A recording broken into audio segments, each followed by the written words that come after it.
MOE atau Merchant of Emotion terdiri dari anak-anak muda yang jualan jati diri Indonesia melalui cerita fiksi. Bentuk penyampaian ceritanya ya bisa bermacam-macam, mulai dari pertunjukan teater, multimedia sampai ke produksi komik list. Nah sekarang kalau misalkan kalian ini berbicara tentang teater itu kan sebagai anak muda itu pastinya semangat sekali ya kan. Nah kalau misalnya kita berbicara lebih dalam tentang teater, kalau untuk Tri Adi Pasha sebagai yang bisa dipanggil dengan Tri, sebagai seorang produser melihat teater ini sekarang apakah memang berkembang nggak sih untuk anak-anak muda? Sebenarnya lagi banyak gelombang sih. Kalau ngomongin teater lagi banyak banget gelombang. Di Jakarta banyak banget ada aktivitas-aktivitas pemuda juga ngomongin teater. Sempat masuk sini juga kok kalau nggak salah. Di Indonesia Morning Show juga ngomongin teater. Cuma pasti masih ada kendala di masalah jualan sih kayaknya. Kendala di masalah jualan? Masalah jualan ya kayaknya. Tetap di situ? Ya. Nah kendala masalah jualan itu untuk Fabila sendiri memang dirasakan sekali? Iya sangat-sangat dirasakan. Apalagi yang memang membuat berat tuh dari sisi cost-nya sih. Karena detailingnya sampai kayak misalkan ya kita harus latihan. Kan kita harus mikir nih konsumsi buat latihannya apa. Sekecil itu tuh bisa membuat costly per harinya kita harus latihan sampai ya kalau misalkan ke mungkin masalah teknis kita harus menyewa alat kayak nanti kita kalau tadi video mapping kita harus menyewa proyektornya dan segala macam banyak list of cost yang cukup gede dan tapi tidak berbanding tidak berbalas dari sisi profitnya juga masih belum dapat ya. Tapi kalau misalnya kita ngeliat act-nya Septian tadi kan keren banget nih, sesuai dengan lampunya dapat, mimiknya juga dapat juga gitu. Untuk Septian sendiri latihannya berapa lama? Assalamualaikum. Kebetulan kita latihan banyak banget ya. Iya berapa? Dari bulan kemarin cuma baru tadi latihan 2 kali 3 kali lah. 2 kali 3 kali aja? Kebetulan latihannya sama Kopassus. Oke, jadi mau nggak mau disiplin ya jadinya. Kalau untuk Septian sendiri udah bergabung sama MOE ini berapa lama? Dari tahun berapa sih? 2015 kali ya? Dari tahun 2015, jadi awal tahun. Jadi udah dari tahunan? Betul. Udah dari tahun. Kenapa sih tertarik banget untuk tergabung dengan MOE? Ayo. Boleh nanya? Kenapa? Boleh ngemil nggak sih? Ngemil apa sih emang? Ngemilikin si Mbak. Tadi apa pertanyaannya? Pertanyaannya kenapa tertarik? Karena ini teh menurut saya tuh baru banget daripada teater yang lainnya gitu maksudnya. Ada video mappingnya dan lain-lainnya gitu. Udah Mbak saya jadi tegang. Jadi kamu ngerasa berbeda nih dengan teater-teater yang lainnya. Tapi memang kalau misalnya saya ngeliat dengan mata kepala sendiri rasanya memang menarik sekali. Jadi Merchant of Emotion ini yang membuat berbeda dari teater-teater yang lainnya itu apanya? Kalau menurut saya nggak cuma teaternya sih yang beda, tapi approach yang pengen kita pakai. Jadi kita nggak pengen fokus buat bikin teater sebenarnya. Yang kita pengen fokus adalah bikin cerita fiksi. Cuma kita pengen ngangkat si cerita fiksi ini ke suatu produksi kan. Base-nya selalu harus fiksi? Harus selalu fiksi. Harus? Kenapa? Soalnya pengen nguasain dunia.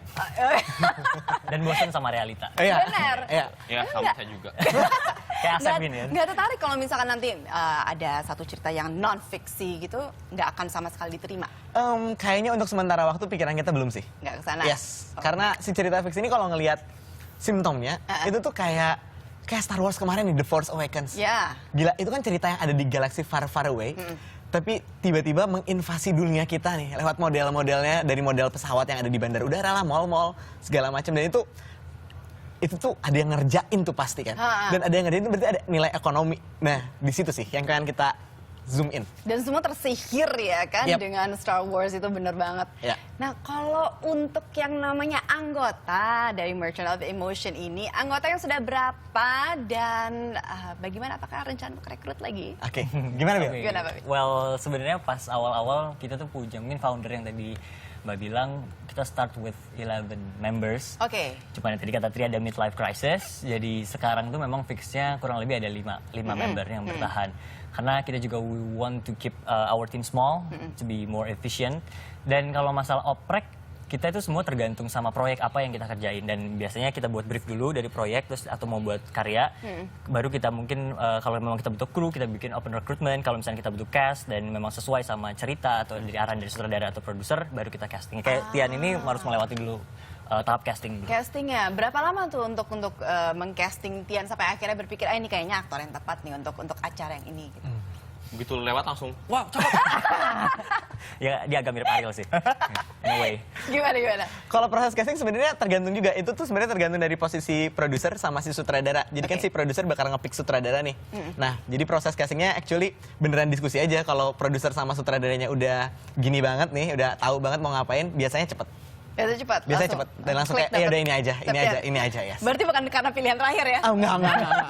Tadi bilang terakhir. Ya lucu banget.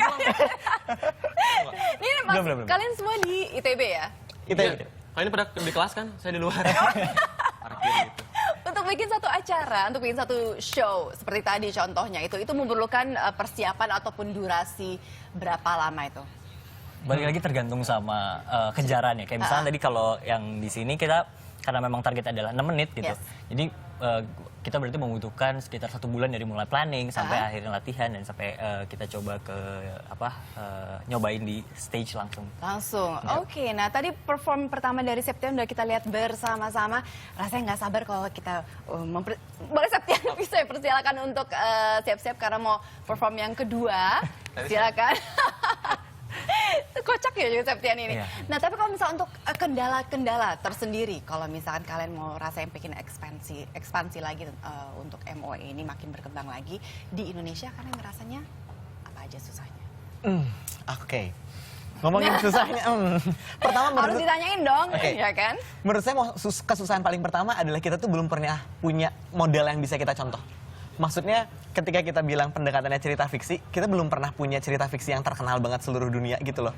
Nah itu tuh pemikiran baru banget tuh, hazanah baru banget tuh, yang harus kita jelajahi sendirian, karena kita beneran nggak tahu mentornya siapa. Itu yang pertama. Terus yang kalau masalah kedua, itu turunannya biasa lah ya, namanya dari organisasi komunitas pemuda, terus lanjut jadi startup company. Kendala paling utamanya adalah ngelola biaya. Ngelola biaya, karena kan ya dari mulai pemasukan, pendapatan, dan pengeluaran, dan lain-lain, itu gila, tadi pusing banget. Tadi ya. Yes, dan investasi juga kan. Nah ketika mau ngomongin investasi juga, ya tadi itu, emang lu bisa ngapain? Pertanyaan paling penting ya kan, iya gue juga nih, gue belum bisa ngapa-ngapain gitu, karena gue juga gak pernah punya model yang bisa gue refer di Indonesia. Jadinya emang agak ada gapnya itu di situ. Tapi cerita-cerita yang kalian bawakan memang tidak mutlak harus cerita berbase cerita-cerita Indonesia, atau bisa dari mana aja?